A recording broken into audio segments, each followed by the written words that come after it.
Senhor presidente, senhores senadores, eu vejo o senador Exalci presidindo interinamente essa sessão e sinto que no seu cérebro, ele gostaria de um dia se efetivar como presidente efetivo desta casa.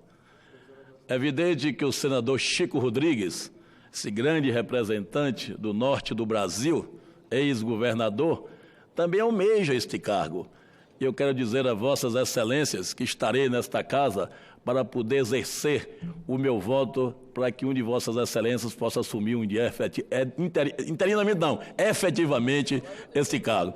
Eu sei que a palavra tem poder, mas eu venho aqui esta manhã, uma manhã especial, 5 meses que estou neste Senado, e hoje recebo a visita da minha esposa ali presente, Eleusa, minha companheira de 41 anos, minha coordenadora de campanha, um mandato de prefeito, 7 mandatos de deputado estadual e agora, nesses primeiros 5 meses de senador, ela que é responsável pelo meu marketing e que não é fácil chegar em casa, ela já tem uma trilha a seguir, ter um roteiro a seguir, e eu, como homem do interior, tem hora que eu não quero seguir, aí tem que a palavra dela ser a última, porque senão a coisa não fica fácil em casa. Mas, de qualquer maneira, quero agradecer a ela por esse companheirismo desses 41 anos no exercício da vida pública. Ela que estaria ladeada da sua mãe, diretora eterna do nosso Hospital Ângelo Martins, a dona Marinalva, hospital esse que eu fundei em 1989, quando eu fui prefeito da minha cidade, onde eu nasci, Coração de Maria, hospital que leva o meu nome, atendendo a toda a região sem custar R$1 para nenhum paciente. São 20 cirurgias por dia, mais de 100 atendimentos de urgência e emergências, hospital esse bancado a grande parte pelas empresas das nossas famílias, porque é uma maneira de você mostrar para a sociedade, se Deus te deu, você pode também repartir um pouco para aqueles que mais necessitam. Então, a dona Marinalva, que foi fundadora, ela disse que agora cansou e veio aqui agora para o Senado para ver como é que funciona e ver a diferença da Assembleia, que realmente uma casa, talvez com o mesmo número de cadeiras aqui do Senado, lá são 61 deputados, 63 e aqui 81, então praticamente quase o mesmo tamanho. Mas também, meu caro presidente Exalci, meu caro senador Chico Rodrigues e demais senadores, como ali o nosso senador Harold, que eu não tenho dúvida que será futuro governador do Rio de Janeiro, porque o Rio quer a experiência abalizada para governar os seus destinos e tirar o Rio daquela crise interminável, para que o Rio volte aos seus tempos áureos do nosso cartão postal, daquela cidade maravilhosa, cidade que hoje é conhecida em todo o mundo, mas que precisa efetivamente de uma pessoa abalizada, de uma pessoa ponderada, tranquila, e o Rio de Janeiro, com certeza, vai convocar o senador Haroldo de Oliveira para governar os seus destinos daqui a 3 anos, não tenho dúvida disso. Pena que eu não vou poder transferir o meu título para poder exercer e elegê-lo governador do Rio de Janeiro, meu caro colega de partido, senador Haroldo de Oliveira. Mas recebo também aqui os meus 2 netos. Eu tenho 3 netos, tenho um 4º para nascer, mas eu vejo ali o Ângelo III, Ângelo Mário Coronel de Azevedo Martins III, é o meu neto mais velho, 11 anos de idade, e ali ao lado da minha esposa está Benício Coronel, o nosso 2º neto por idade. Ele disse que não gosta de política, o mais velho, mas eu já vi que o menor tem alguma tendência por política que eu nunca vi gostar tanto de sentar nessas cadeiras. Mas espero que eles não entrem na vida pública, porque não é que a vida pública seja ruim. Talvez a carreira política seja uma das carreiras mais importantes da nossa República. Porque se nós temos energia elétrica, é fruto da política. Se nós temos uma medicina, é fruto da política. Se nós temos as estradas, são frutos da política. Enfim, a política é responsável por tudo que acontece nas nossas vidas no dia a dia. Tanto é que nós fazemos política até em casa, com os filhos, com os netos e com a própria esposa. Então, eu quero aqui cumprimentar meus 2 netos, o Benício e o Ângelo III, ao meu afilhado Matias, que está ali também nessa comitiva da Bahia, que veio aqui conhecer o Senado, já estão fazendo a visita guiada, conhecendo as instalações.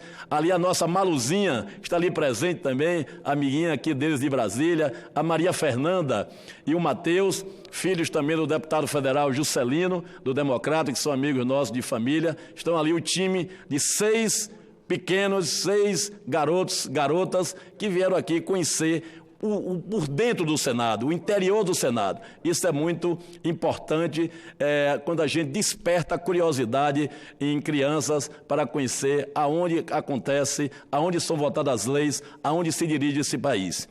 Eu queria também dizer, meu caro Exalci, que cheguei a esta casa com 4 milhões de votos, sendo o segundo senador mais votado da história da Bahia. O senador Wagner foi o primeiro senador mais votado. Ele saiu com 1,5% de votos a mais do que o Ângelo Coronel nas eleições passadas, mas agradeço também a Wagner, que fizemos um time, fizemos uma união muito forte, o nosso partido PSD, com o Partido dos Trabalhadores na Bahia, onde reelegemos o governador Rui Costa com mais de 70% dos votos e nos deram o direito de estar aqui se unindo a Otto Alencar, nosso líder também do PSD da Bahia, para que os 3 representem bem o nosso Estado aqui no Congresso Nacional. Então, queria aqui também fazendo aqui esse balanço, que quando eu saí da minha cidade com 9 anos de idade, da idade ali do meu neto, da idade intermediária de Benício e de Ângelo, para estudar interno em Salvador, eu só tinha oportunidade de visitar meu pai e minha mãe em época de Natal. Então foi uma juventude que eu consegui dentro da precocidade, logo aos 9 anos de idade, caro Chico Alencar, morando sozinho, que não é fácil, eu sei para o internato morando sozinho, mas eu até agradeço, porque isso talvez nos deu a condição de estudar. Por isso me formei em engenharia civil, instrumentação industrial, curso de matemática, especialização em concreto, então especialização na área financeira, na área de consultoria também empresarial. Isso nos deu uma bagagem de que a gente possa com isso poder ajudar o Brasil a entrar nos seus prumos. Vivemos hoje uma situação delicadíssima e sempre digo que o combate à corrupção deve ser realmente uma das grandes bandeiras. Mas essa corrupção, ela já não vem somente de agora, ela já vem de anos e anos no nosso Brasil. Já tivemos várias operações no passado, mas não podemos também querer centralizar, achar que esse combate à corrupção é somente fruto da determinação de uma só pessoa. Foi um conjunto de pessoas, meu senador Haroldo de Oliveira, que fez com que a corrupção fosse coibida nesse Brasil. E nós temos que louvar o trabalho das polícias, tanto estadual como federal, o trabalho do Ministério Público, o trabalho também de vários juízes que sentenciou várias ações, mas não podemos aqui querer achar que, como estão falando hoje, que é somente um homem que está aí como ministro da Justiça que é o responsável pelo combate à corrupção. Quem foi o juiz da época do mensalão? Quem foi o juiz de épocas antigas, dos anões do orçamento? Teve tantas e tantas operações no passado e tiveram juízes que realmente também exerceram o poder da sua caneta. Então eu discordo muito quando se quer endeusar alguém. Porque quando você endeusa alguém, você está tirando o mérito daqueles que colaboraram para que isso acontecesse. Então não poderia jamais deixar dessa manhã louvar o trabalho da Polícia Federal, louvar o trabalho da Polícia Civil, da Polícias Militares dos Estados, o trabalho dos procuradores e promotores, que fizeram com que várias operações pudessem ser desencadeadas e chegasse ao que chegou para poder com isso combater a corrupção. Porque muitas vezes as pessoas ficam dizendo, e alguns dizem na Bahia, Ângelo Coronel é contra o juiz Sérgio Moro, é contra Delanhol. Por isso, fez um requerimento convidando os dois para vir prestar esclarecimento no Senado. Eu não sou contra. O que eu quero é esclarecimentos. Eu acho que quando a pessoa não deve, não tem por que temer. Quando eu solicitei, meu caro Haroldo de Oliveira, meu caro Exalci Chico Rodrigues, que o ministro Moro e o procurador Delanhol autorizassem o Telegram a apresentar as mensagens, para que isso? Para acabassem de uma vez com todos com essa ladainha, com essa novela de ministro vai em comissão A, em comissão B, em Câmara e Senado, para esclarecer a mesma coisa que vem falando. Se quebra, se o Telegram fornece essas mensagens, eles vão logo confirmar para aqueles que acham que as mensagens são falsas, se eles mentiram ou não mentiram. E acaba com essa celeuma. Eu acho que nós estamos atrapalhando o Brasil. Essas pautas hoje de combate à corrupção são úteis, são importantes, mas o Brasil está emperrado, a indústria está parada, o desemprego está aí com mais de 13 milhões de desempregados nesse Brasil. Eu vejo na Bahia, o estaleiro de Paraguaçu, que tinham 6 mil empregos diretos, saiu até no Fantástico domingo passado, literalmente fechado, que nem segurança tem. Quem vai pagar esse prejuízo? que se puna os diretores das empresas, mas não podemos punir o CNPJ, não podemos punir a empresa. A empresa pode contratar, o próprio governo pode intervir, contratando profissionais para tocar essas obras, para que a nossa economia não parasse. E esses 5, 6 anos de operação, a nossa economia está literalmente aos frangalhos, a nossa economia está deteriorada, porque, tudo bem, de um lado se combateu a corrupção, mas de um lado também se deixou a reboque a nossa economia. E quem está pagando com isso é o povo brasileiro, principalmente aqueles que estão desempregados, batendo na porta, muitas vezes, da classe política atrás de um emprego. Então eu não posso jamais, como senador desta República Federativa do Brasil, me calar. A coragem, meu pai disse, sempre isso que botaram ele, meu apelido de coronel, que dizia que eu era muito peitudo, que eu não tinha medo de falar. Eu não posso ter medo de falar. Combate à corrupção é bom, e repito, insistir várias e várias vezes, mas não podemos parar a nossa economia. E sei que os empresários que eu converso, que eu faço parte da Federação das Indústrias do Estado da Bahia, sou conselheiro de alguns sindicatos empresariais, nós estamos sentindo a economia literalmente paralisada, estática. E hoje só se tem uma pauta, que é a pauta da Previdência. Até parece, se votarmos a Previdência amanhã, o Brasil vai virar um paraíso no dia seguinte. Nós temos pautas importantes. Temos a pauta da reforma tributária, que é uma pauta importantíssima. O Brasil é um dos países que mais se paga imposto no mundo. Precisamos realmente pegar esta pauta da reforma tributária e colocar aqui nesse país um imposto justo, tanto para a pessoa física como para a pessoa jurídica. Inclusive, já dei entrada até num projeto, já começando pelo imposto de renda, isentando quem ganha até 5 salários mínimos de não pagar imposto de renda, taxando o lucro das empresas, taxando distribuição de dividendos, porque com isso não iremos frustrar a receita dos estados e da União, mas também iremos reduzir a carga tributária dos que menos ganham. Então isso que nós vamos fazer é sair para fazer essas reformas importantes. A prisão foi boa, combateu-se a corrupção, mas o Brasil precisa acordar, precisa fazer com que essas pautas acordem e venham logo para essa casa para serem discutidas e aprovadas, porque senão, Chico Rodrigues, chegaremos ao infinito, vamos assim falar, não é nem o lugar finito, ao infinito de incertezas. E essas incertezas, falo aqui como engenheiro, como empresário e também como político. Não podemos mais viver mais tempo no país das incertezas. Quais são as pautas? Eu tenho 5 meses no Senado, senador Harold, senador Chico Rodrigues, senador Exalci. Não vi até agora discutir nesta casa um projeto que fomente a economia brasileira. Não se discutiu nesta casa um projeto que vem dizer, esse projeto, se votarmos, vai melhorar a situação do povo brasileiro. Até então, nada. Nem, porque tem pautas que não pode nascer aqui do Senado, tem que vir do Poder Executivo. Então eu quero, nesse momento, nessa quinta-feira, conclamar ao PG, ao Paulo Guedes, que mande paralelamente a Previdências, as pautas das reformas para melhorar a vida do povo brasileiro.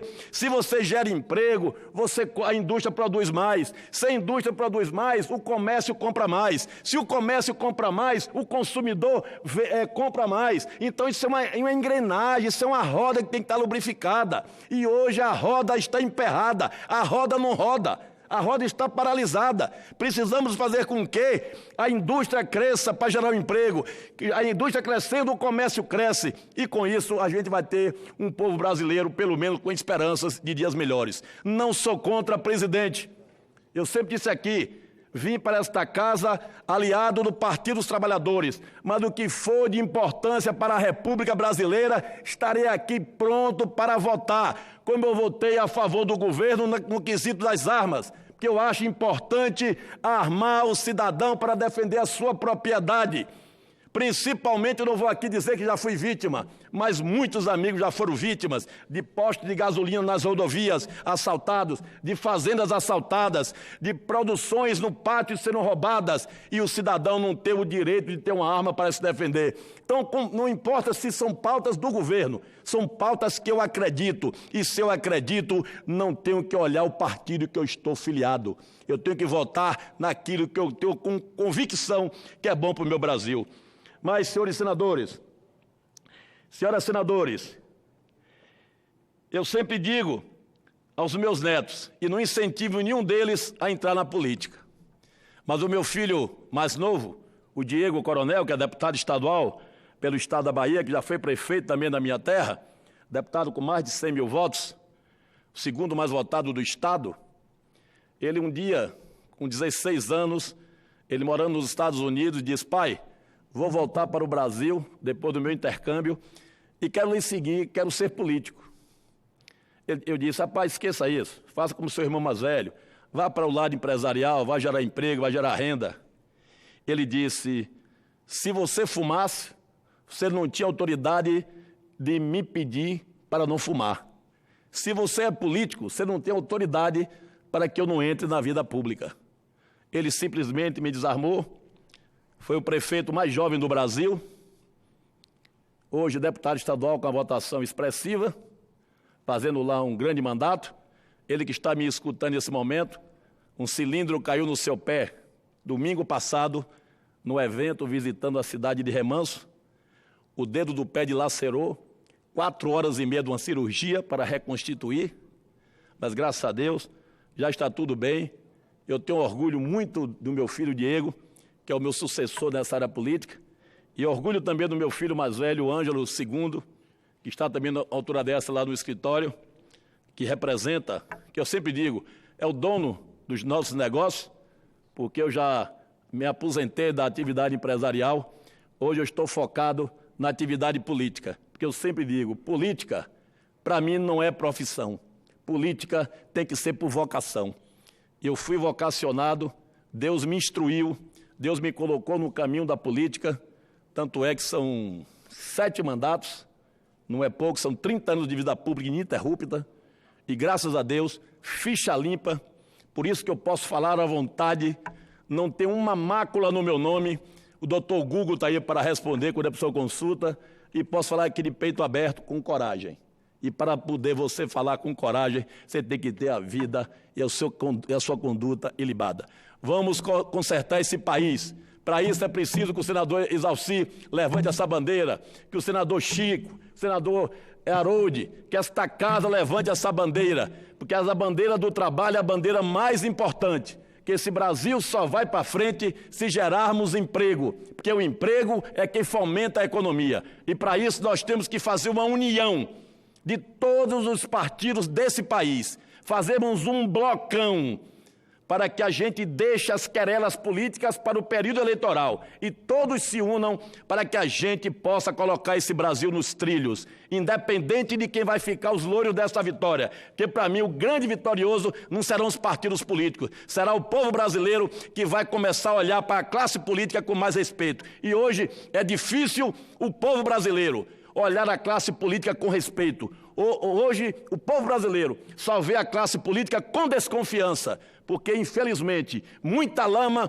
correu e deve ainda correr na classe política. E nós precisamos resgatar isso, Harold. Precisamos resgatar isso, meu presidente, para que a gente possa entrar nos aeroportos, ou em rodoviárias, ou em restaurantes, e as pessoas levantem para pegar na nossa mão, não é levantar de uma mesa para nos vaiar. E para isso nós temos que nos respeitar e respeitar o povo brasileiro. Esse será o papel de Ângelo Coronel que vos fala. Muito obrigado, senhor presidente.